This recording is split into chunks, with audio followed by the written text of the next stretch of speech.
অনেকদিন পর বাপের বাড়ি যাচ্ছি, তাও এখন যেতাম না, মেয়ে আছে তো মেয়েকে আনতে যাচ্ছি।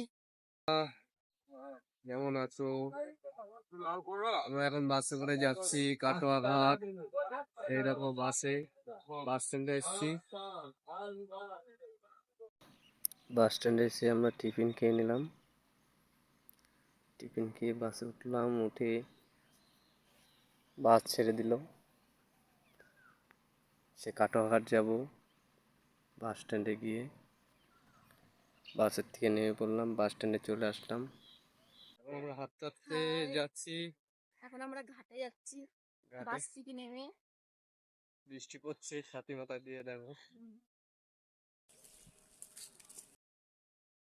তোমাদের দাদা ভাই আমি মেয়েকে আনতে যাচ্ছি। মেয়ে আমার মা আসছিল মেয়েকে নিতে, তাই এখন 1 সপ্তাহ হয়ে গেছে, ভালো লাগছে না ও নেই, তাই আমরা এখন সবাই যাচ্ছি আনতে।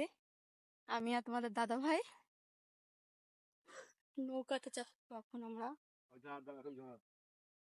যাচ্ছি দেখো উপর দিয়ে আসলাম, নৌকার অপেক্ষায় বসে আছি। আর একটু আগে আসলে ওই নৌকাটা পেতাম, নৌকাটা চলে গেল, এখন বসে আছি ঠিক দাঁড়িয়ে আছি।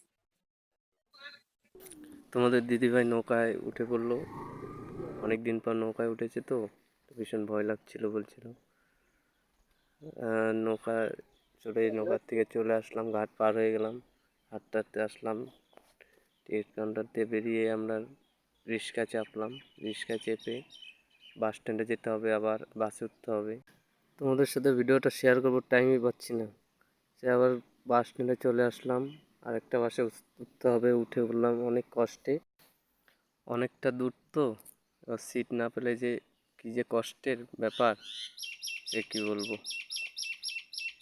মানে অনেক কষ্টে বাসে উঠে কন্ডাক্টরকে বললাম যে দাদা দুটো সিট লাগবে। অনেক কষ্ট করে সিট পেলাম দুটো।